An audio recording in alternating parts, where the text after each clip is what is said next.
Muzi wa mfumu yaikulu nkukula m'boma la Dowa muli msungwana wina yemwe dzina lake ndi Cynthia Moyo.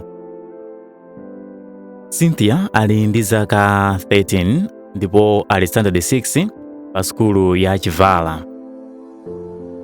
Iyeyo ndi waulumali ndipo alibe manja. Ngakhale kuti anabadwa wopanda manja, Cynthia anaphunzira kulemba kugwiritsa ntchito mapazi, chimene ndi chinthu chochititsa chidwi kwambiri kuona msungwanayu akuchita.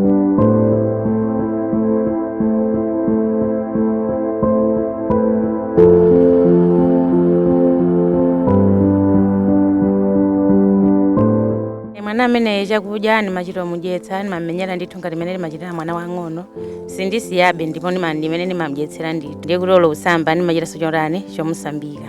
Mafuta amene amatuza ndithu kuti akumuseka chomanda manja icho ndisinacho chimamunyoza ndimene alilimu komabe pang'ono ndi pang'ono anazolowera oti akukhalabe komanso anda zake ajaso anachizolandiraso kuti munthu ndimene alili. Ngakhale moyo wa tsiku ndi tsiku siophweka kwa Cynthia, iyeyo ali ndi mtima olimbikira sukulu ndipo cholinga chake ndi kufuna kudzakhala nesi. Chifukwa chani mafuna kudzakhala nesi? Mafuna adzathandiza anthu odwala. Pofuna kuthandiza Cynthia kukwaniritsa loto lake lodzakhala nesi, mayi ake ati amatenga gawo lalikulu kumulimbikitsa kuti apite chitsogolo ndi maphunziro ake. Timamulimbikitsa kwambiri ifone kuti iyeyu ali ndi kuthekera koti akhoza kupanga. Chifukwa ngati amafuna kuti adzakhale nesi, akanakhala mamufunsa chifukwa chani wewe umafuna udzakhale nesi, amanena kuti ndimafuna adzakhale nesi ifane kuti ndimafuna adzathandiza anthu odwala kuchipatala. Mwinaso ine ndizakubaya nkoni jekiseni ndi ndachiona kuti ayi chinthu chazeru ndiponso nimamulimbikitsa kuti asasiye maganizo amenewo apitirize.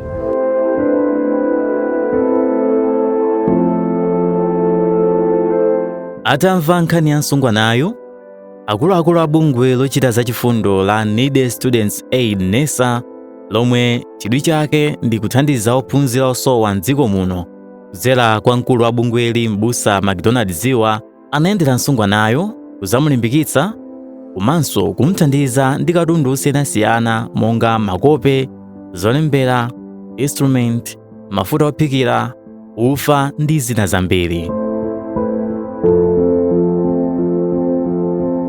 Poyankhula atapereka thandizoli, yemwe anayimirira mkhalapampando wa bungweli a Abundant Haswell wati anachiona chabwino ngati bungwe la NESA kubwera kudzathandiza msungwanayo ngati mbali imodzi yokwaniritsa cholinga cha bungweli. Tinakuti kaklipi kena kamene kamayenda maka ma social media ndiye ngati NESA imene imayang'ananso maphunziro a wina aliyense kupatulapo mwina amene anafika kale kutali koma iwo amene ali chichepere masekondari mwina moteromo tinaonanso kuti nkwabwino titaona mmene msungwana amene Cynthia alili pokhalanso kuti ndi waulumali tisakhale chete kwenikweni makamaka tinthamangire posatengera kuti ndikutali kotani kapena malo ake ndi otani koma timuthandize pokhala kuti NESA imayang'ananso kwambiri mmene maphunziro a munthu akuyenera kukhalira.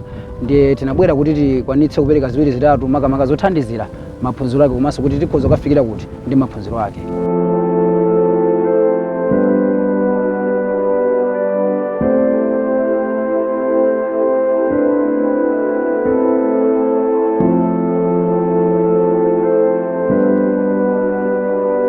Mothandizidwa ndi president a bungwe limene la NESA McDonald Ziwa amene ali kunja kwa dziko lino, tinagwirizana kuti tibweretse katundu ngati amene akhoza kuthandizira ku sukulu komanso ngakhale pa khomo pokhala kuti mwana wina aliyense akamapita ku sukulu amachokanso pa khomo.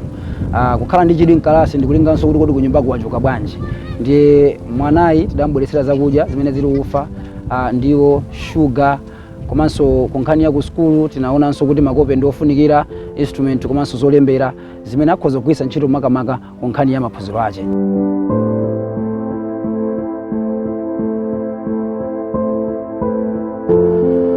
Haswell anawonjezeranso kuti thandizoli linangothera pomwepa komanso atumiza Cynthia ku sukulu ya private komwe azimchitira chilichonse. Bungwe la NESA titakhala pansi ndikuona kuti kodi kusukulu kuti ngapange bwanji kuti mwanayi makamaka masomphenya ake posatengera ulumali wake apitirize bwanji masomphenya ake. Ndiye tili ndi masomphenya kusukulu kuti mwanayi mwina achoke sikulu imene akuphunzira apite sikulu ya private imene ya pamwamba kuti akwanitse mwina kufikira zina zimene akhoza kufikira. Ifo titamufufuza bwino mwina kuoneka kuti ndi wanzeru ndithu komanso akwanitsa kupanga zina zimene ngakhale munthu amene ali manja bwinobwino sakwanitsa. Zimene zija zikhoza kufa ngati sitingampitise patsogolo kapena kunthandizira mwina muli munjira ina iliyonse. Ndiye taonapo kuti ndi kwabwinonso kuti tingomunyamula kuti mwina ngati Nesa mmene tingakwanisiremo tikafike naye patali pamene iye akhoza kukwanitsa kufikirapo moyo wake nkumayenda bwino.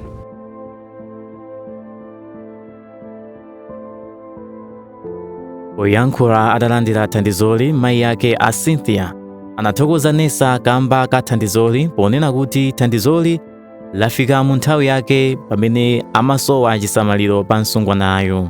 Panapa nilisangalala kwambiri kubwera kwa bungwe la Nesa pamene afuna kuthandiza mwana wanga. Komanso niliwasangalala chifukwa zinthu zimene abweretsazo pamene nesikadatufika iwo wafikira. Komanso ineyo nimene anenelamo chifukwa mwana wanga ali ni maganizo afuna kupitiriza sukulu. Komanso nkhawa imanipeza kuti mwina sadzamaliza chifukwa kuti ineyo nkulephera kwanga. Koma nimene abwera bungwe la Nesa ine ndilosangalala kuti mwana wanga ndi kuti malingaliro ake ndi maloto ake zikwaniritsidwa. Mori ine ndilosangalala kwambiri. Komanso ndipempha kuti pamene pachoka zinthu zimene zizi Mulungu adalitse. Ndikuwapemphaso a Nesa kuti mmene ayamba kunigwira dzanja chonche asasiyire panjira. Apitirize kuti mwina maloto a mwana atikwaniritse limodzi. Ine ndinothokoza kwambiri.